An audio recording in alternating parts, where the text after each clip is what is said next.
So on the storyboard, there are two words and it says first contact. And that's what it's about. It's about that first moment when Aboriginal men on their own land encountered Europeans who were trespassers. And from that moment on, it all went downhill. That was the end of Aboriginal Australia.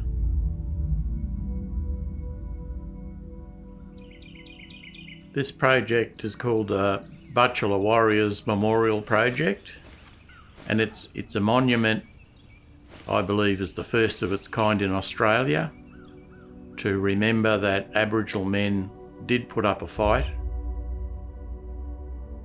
Traditionally, they would have challenged them and thrown their spears, but white men were armed with firearms, and so Aboriginal men just stood there waiting for the spears to come back and were mown down by musket balls. Once I knew we had the money and the support to make construction of the monument happen, I was determined to make it as local as possible. For me, there was no alternative foundry to go to other than Olds and Sons in Maryborough. Well, I thought long and hard about the memorial and what it would mean. I remembered learning as a 16-year-old there was some very difficult history to this area, and the need for that to be remembered and recognised and acknowledged. I realised that this memorial would be a difficult thing in some ways. Their work is known worldwide, and there's nothing that they really can't make.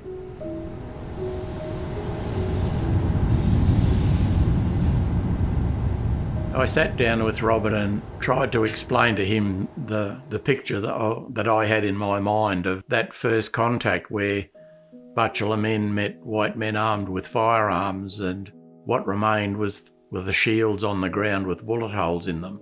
And I talked with Robert about how can we make that happen. We came up with an idea of making the memorial as realistic as possible, and that meant actually using real items to make the moulds from.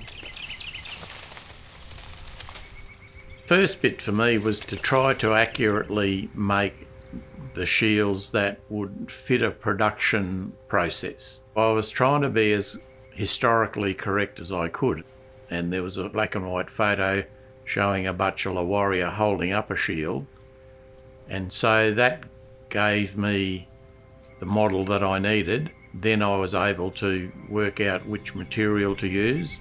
Yeah, we'll take that one. I went out and we cut down an appropriate cabbage palm, and then we cut that up into some sections about 70 centimetres long. We rounded the ends off and got them into the basic shape that we needed. Once the shields were finished, we organised to go out to the sporting shooters range and have some of the guys out there put the bullet holes in them using black powder firearms. Once we had the shields with the bullet holes in them, we dropped them off at Olds Engineering, and they did a couple of test casts. The moulds for the shields were an interesting challenge. Replica shields were carved, and of course they're an authentic shape, and which doesn't lend itself easily to the traditional sand moulding techniques. So we had to make the moulds in quite a few parts. If we tried to make them in the traditional way, we'd never be able to remove the shield to leave the cavity in the sand.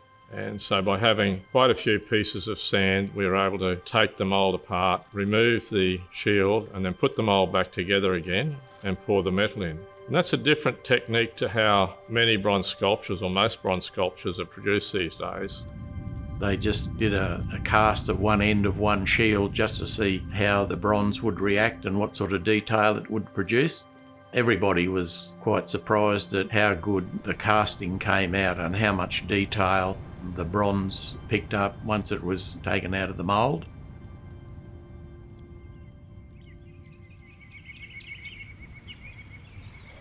When we were trying to work out how we were going to make the ground section, we initially thought we would have to go out into the bush and make a casting of a section of ground. The moulding process involved making a replica of the ground. So we started off with a type of moulding sand that we could set with gas. Young Lachlan Hanson, he'd collected twigs and leaves. They just made up a big frame and filled it full of sand and pebbles, and then he got up on a ladder and just sprinkled it all over the sand from a height. And so when you look at the monument and you look at the ground piece, everything you see is real.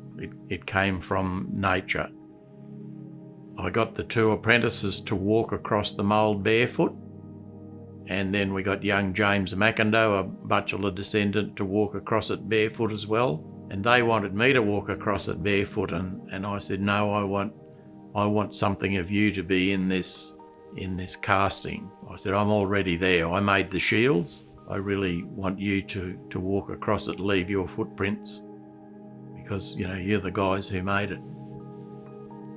I guess, that's part of the reconciliation process. It contains a bit of all of us. After we'd got the footprints in the ground and we sprinkled leaves and stones and seed pods and various other twigs, and then that sand pattern, or the master, we made firm and hard by using carbon dioxide gas.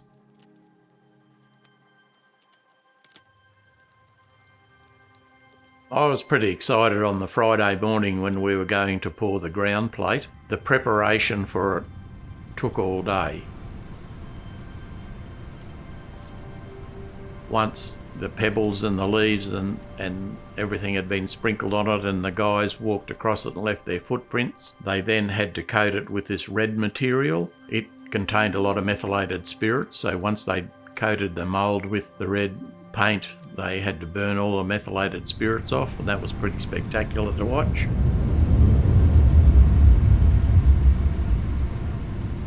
We were all quite nervous because we'd never cast such a large bronze casting. There's about 240 kilos of bronze. And so when we did the pour, it was late in the afternoon. Robert had asked a lot of other people who had experience to come in and help with the pour. We were, of course, worried that it would all go well. We'd never done anything like that before. And it took all day in the two furnaces to get 240 kilos of bronze melted down. We had calculated the weight and we made sure that we had enough metal melted, and it was actually to our maximum capacity. We were wondering whether it was going to actually turn out. We'd put a year's worth of work into thought and emotional investment into the whole thing.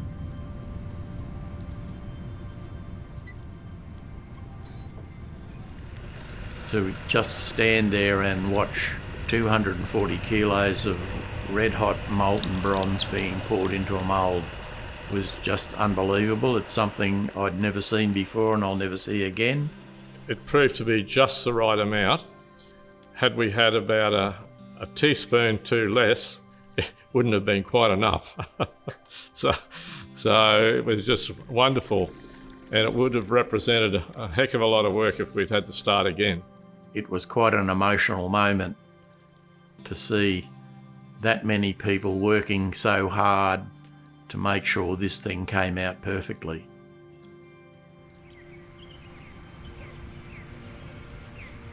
Once all the bronze had been poured, they had to leave it overnight to cool down. And so Saturday morning we were down at the foundry fairly early. They took the mould outside on the forklift and started to unbolt everything.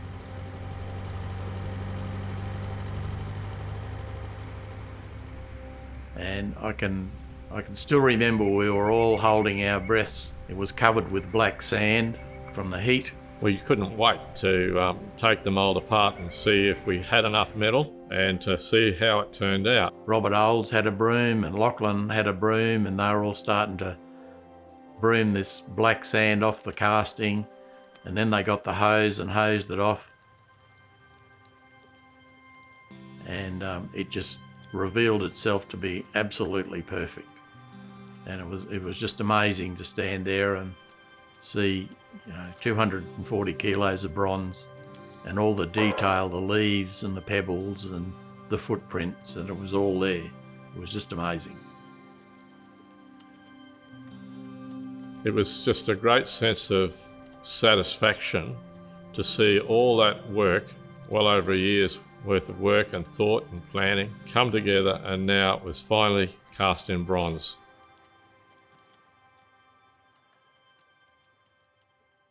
Australia has never acknowledged that Aboriginal people have war dead.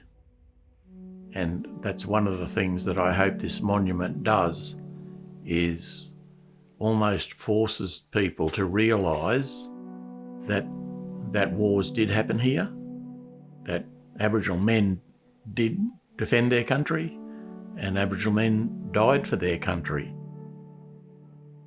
While there are thousands of monuments around to white people's war dead, this is the first one that I know of that will commemorate our Aboriginal war dead. This memorial tells many stories. It represents a lot to a lot of people. And a lot of that is the journey of reconciliation. It sort of feels like an ending, but it's also a new beginning. And I hope that that people will see it as the beginning of a new relationship between Aboriginal and non-Aboriginal Australians.